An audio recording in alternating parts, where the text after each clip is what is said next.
Shalom. మన ప్రభువుడు రక్షకుడైన యేసుక్రీస్తు నామంలో మీ అందరికీ కూడా నా యొక్క శుభాలు తెలియజేస్తూ ఉన్నాను. బాగున్నారు కదా? మరి సంతోషంగా ఉండాలని, దేవునికరంగా ఉండాలని, ఆశీర్వాదకరంగా ఉండాలని నా ఆశ, నా కోరిక, నా ప్రార్థన. ఈరోజు దేవుని యొక్క వాగ్దానము ఆశాపు కీర్తన దైవ జ్ఞానము 78వ అధ్యాయము మొదటి వచనము నుండి ఈ యొక్క వాగ్దానాన్ని మనం చదువుకొని ప్రభుని స్తుతించుకుందాం.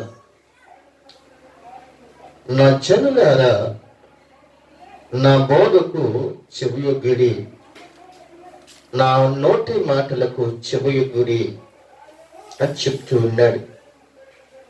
ఆశాపు యొక్క కీర్తనలో ఏమని చెప్తూ ఉన్నాడు అని అంటే, నా జనులారా అని చెప్తూ నా బోధకు చెవియొగ్గుడి. ఈరోజు ఎంతమంది దేవుని యొక్క బోధకు చెవియొగ్గుతున్నారు?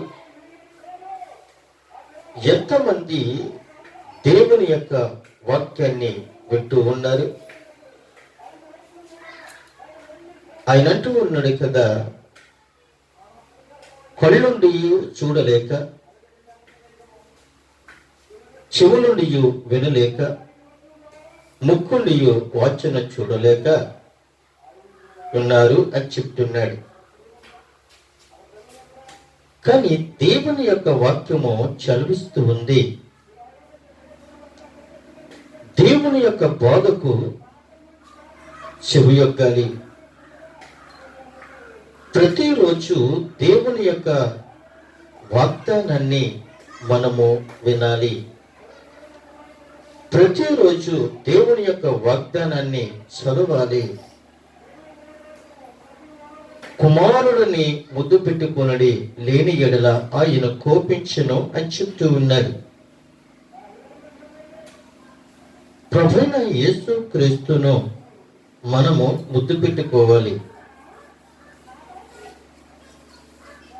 ఆయన ఈ లోకానికి శరీరధారిగా రాకమునుపు దేవుని యొక్క గ్రంథము ద్వారాగా మనకి బయలుపరుస్తారు. తరువాత ఆయన శరీరధారిగా వచ్చి ఆయన మన మధ్యన 33.5 సంవత్సరములు మనతో జీవించారు. ఆయన మన కొరకు ప్రాణం పెట్టారు. తిరిగి పరలోక రాజ్యానికి ఆరోపణమయ్యారు. అయితే దేవుని యొక్క వాక్యము వినాలి. దేవుని యొక్క వాక్యాన్ని వినిపించాలి. దేవుని యొక్క వాక్యాన్ని మనము ప్రకటించాలి. వినాలి, వినిపించాలి, ప్రకటించాలి. విన్న దానిని విడిచిపెట్టకుండా విన్న దానిని ప్రకటించేవాడలా ఉండాలి. విన్న దానిని విని విడిచిపెట్టేవారు కాకుండా విన్న దానిని ప్రకటించే వ్యక్తిగా ఉండాలి. ఈ లోకంలో అనేకమైన దైవజనులు చదువుతూ ఉన్నారు, వింటూ ఉన్నారు, ప్రకటిస్తూ ఉన్నారు. కానీ చాలా మంది కూడా విన్నది విన్నట్టుగా విన్నవారు విడిచిపెట్టేస్తూ ఉన్నారు. అనేకమైన ప్రజలకి దైవజనులు ప్రయాసపడి దేవుని యొక్క వాక్యాన్ని ప్రకటిస్తే విని ఉన్న ప్రజలు వాళ్ళు విన్నట్లుగా దేవుని యొక్క వాక్యాన్ని త్రోసివేస్తూ ఉన్నారు. మరి ఒక మాట ఇక్కడ కనబడుతుంది, నా నోటి మాటలకు చెవియొగ్గుడి. ఏ దైవజనుడైతే తన నోటి నుండి దైవ వాక్కు పలుకుతూ ఉన్నాడో, ఏ దైవజనుడు దేవుని యొక్క బోధన ఎవరైతే చెప్తూ ఉన్నారో అది చెవుతో వినాలి. చెవుతో వినాలి. మనం ఇంత కనుక్కున్నాం కదా, కళ్ళుండి చూడలేక, చెవులుండి వినలేక, నోరుండి మాట్లాడలేక, హృదయము నుండి గోచరము కాకుండా మనము వినలేక పరిస్థితుల్లో జీవిస్తున్నాం. కానీ ప్రియమైన దేవుని యొక్క బిడ్డలారా, ఆయన బోధకు చెవి యొగ్గాలి, అలాగే నోటి మాటలకు చెవి యొగ్గాలి.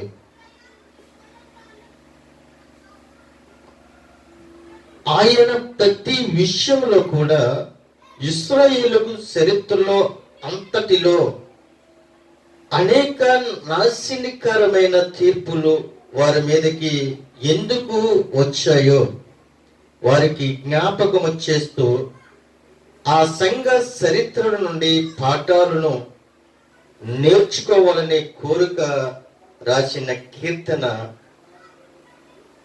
చర్చక ఆశాపు యొక్క కీర్తనలో ఈ దైవ ధ్యానము మనకి బయలుపరుస్తూ ఉన్నాడు. ప్రజలందరూ యెహోవా బోధను లేక ధర్మశాస్త్రాన్ని వినాలనే హెచ్చరిక ఇది. అయితే హెబ్రీ పదములో తోరాను కట్టడ లేక శాసనము అని అనుసరించడంలో దానిని అంతరాయం పూర్తిగా విషదం కావడం లేదు.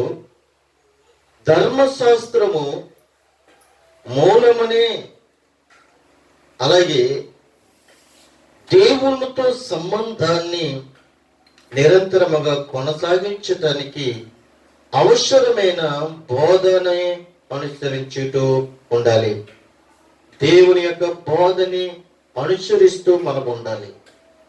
అయితే ప్రియమైన దేవునికి బిడ్డలారా, రెండవ వచనంలోకి వచ్చినప్పటికీ ఆయన అంటున్నాడు, నేను నోరు తెరిచి ఉపమానము చెప్పెదను. నోరు తెరిచి ఉపమానము చెప్పెదను. ఆనాడు యెహోవా దేవుడే ఈ విధంగా మనకు బయలుపరిచాడు. ఆ దేవుడే శరీరధారిగా యేసుక్రీస్తుగా ఈ లోకానికి వచ్చాడు.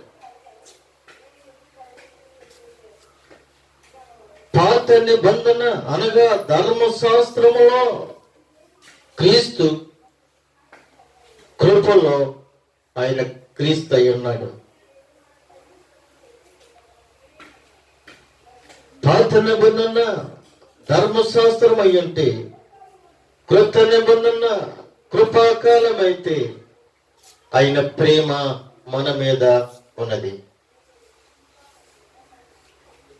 నేను నోరు తెరిచి ఉపమానము చెప్పేదను, పూర్వకాలపు గూఢవాక్యములు నేను తెలియజేసేదను అని చెప్తూ ఉన్నది.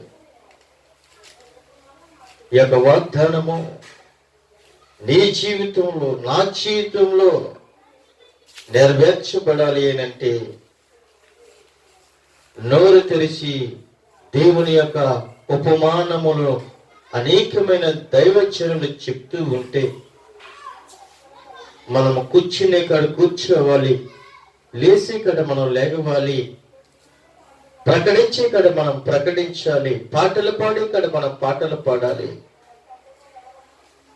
ఈ విధంగా నోరు తెరిచి దేవుని యొక్క దైవచనులు, సువార్తలు ప్రకటించేవారు, అనేకమైన ప్రవక్తలు దేవుని యొక్క వాక్యాన్ని అనేక మందికి బోధిస్తూ ఉంటే వినలేక త్రోసి వేస్తూ ఉన్నారు. మాకు తెలిసిన సంగతులను మా పితరులు మాకు వివరించిన సంగతులను చెప్పేదము అంటూ ఉన్నారు. పూర్వం జరిగిపోయిన సంగతులన్నీ కూడా,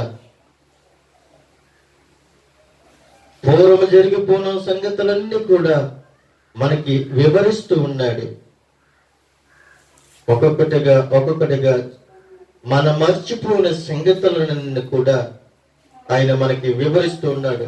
నిజమే ప్రియమందరికి బిడ్డలారా, పూర్వం మన బ్రతుకులు ఎలాగున్నాయి, పూర్వం మన స్థితిలు ఎలాగున్నాయి, మనము పూర్వము ఎలా బ్రతుకాము, ఏ విధంగా బ్రతుకాము, ఎలా జీవించామన్నది అర్థం కాకుండా మన బ్రతుకులు మర్చిపోతూ జీవిస్తూ ఉన్నాం. కానీ ప్రభు అంటున్నాడు, పూర్వము సంగతులను మీకు నేను తెలియపరుస్తూ ఉన్నాను, గూఢవాక్యాలను మీకు నేను తెలియపరుస్తున్నాను, మీరు మర్చిపోయిన సంగతులన్నీ కూడా మీకు తెలియపరుస్తున్నాను. పెంట కుప్పలుగా ఉన్న మిమ్మల్ని, దీనిలుగా ఉన్న మిమ్మల్ని ఉన్నతమైన స్థానంలో తీసుకుని వచ్చి నిలబెట్టాను అంటే నా కృప మీ మీద ఉన్నది కనుక. నా కృప మీ మీద లేకపోతే మీరు ఇంకా అజ్ఞానములో ఉందరేమో అని ప్రభు ఈ రోజున మనతో మాట్లాడుతూ ఉన్నాడు. ఈ యొక్క దేవుని యొక్క వాగ్దానము మీ జీవితాలలో, నా జీవితాల్లో మరి నెవరు వేసుకుంటూ ఫలించాలని, అభివృద్ధి పొందాలని మనమందరము కూడా పూర్వపు మరి ఆయన యొక్క మాటను, ఆయన యొక్క బోధను మనం వినాలి. మన నోటి నుండి అనేకమైన వాక్యాలు అనేక మందికి ప్రకటించే వాళ్ళలా ఉండాలి. దేవుని యొక్క ఉపమానం మనం చెప్పేవాళ్ళలాగా ఉండాలి. మనమందరము కూడా అనేకమైన సంగతులను మనం తెలియపరిచే వాళ్ళలా ఉండాలి. ఎందుకంటే పరిశుద్ధాత్మ దేవుడు ఏమంటాడు తెలుసా? వినండి, అలాగే మీ నోటితో చెప్పండి అని చెప్తూ ఉన్నాడు. మీరు నోరుని తెరవండి, ఆయనకు బోధనని మీ హృదయంలో అనగా చెవులో వేసుకుని అనేక మందికి విన్న ఆ యొక్క మాటలు ప్రకటించే వరలా ఉండాలని కోరుకుంటూ నా మాటలను ముగిస్తున్నాను. కొద్ది మాటలు దేవుడు తెచ్చును గాక. ఆమేన్.